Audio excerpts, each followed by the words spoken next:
నేను డాక్టర్ అధ్యక్షుడు, నాకు తెలుసు ఇది ఒక రకమైనటువంటి మానసిక వ్యాధి, ఇది ఒక జబ్బు అధ్యక్షుడు.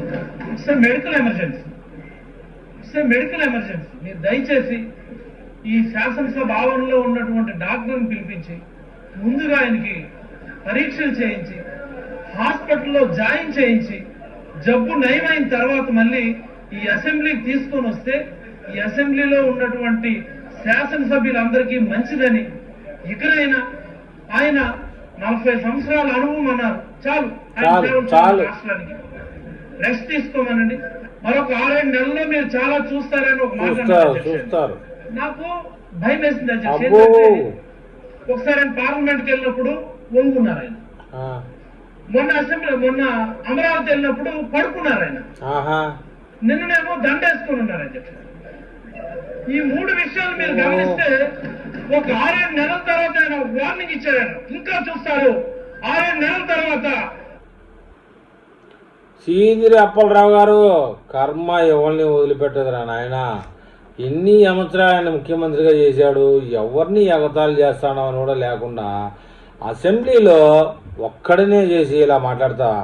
ఇప్పుడు కర్మ నీ దాకా వచ్చింది సీదిరి అప్పలరాజు, కర్మ ఎవరిని వదిలిపెట్టదో, ఎవడి దూల ఆడికి తీర్చేస్తుంది.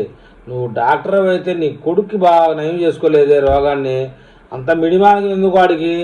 బైక్లో పశువులు కాపుని గుద్దు చంపడం ఏదైనా, ఏదన్నా ఆ బైక్లో పోయి ఏదైనా కారునో బస్సులో ఢీకొని అక్కడే చచ్చిపోవాలా? కాపర్రా, పేదవాళ్ళరా, ఎట్టరా వాళ్ళు ఇప్పుడు బతికేది బాబమ్మ?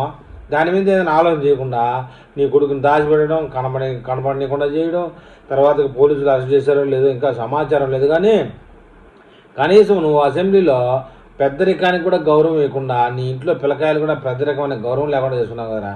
ఇంకా చుట్టూ అసెంబ్లీలో చూస్తున్నావు కదా, 151 పందులు ఇవాళ ఉన్నాయా? 151 పందులు నీ చుట్టూ ఎలా నవ్వుతా ఉన్నారో చూడరా. రే, నీ పాపం బాగా పండిందిరా, బిడ్డలు కూడా నీ చేతి కింద లేకుండా పోతారు.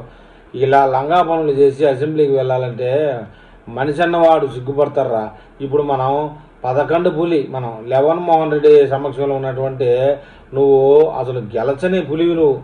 ఏదైనా చంద్రబాబు నాయుడిని ఆ రోజు నువ్వు అన్నందుకు ఈరోజు నువ్వు ఇబ్బంది పడితే సోషల్ మీడియాలో ఇలాగే కామెంట్ చేయాల్సి వస్తుంది. మరి ఇకనైనా నువ్వు డాక్టర్వి, నీ బిడ్డల్ని వైద్యం చేసి బాగు చేసుకో. ఏదో రోగాలు కాదు, బుద్ధి. కొడుకుంటే ఆ వయసులో ఎలా ఉండాలి తండ్రికి తెలుసుకో.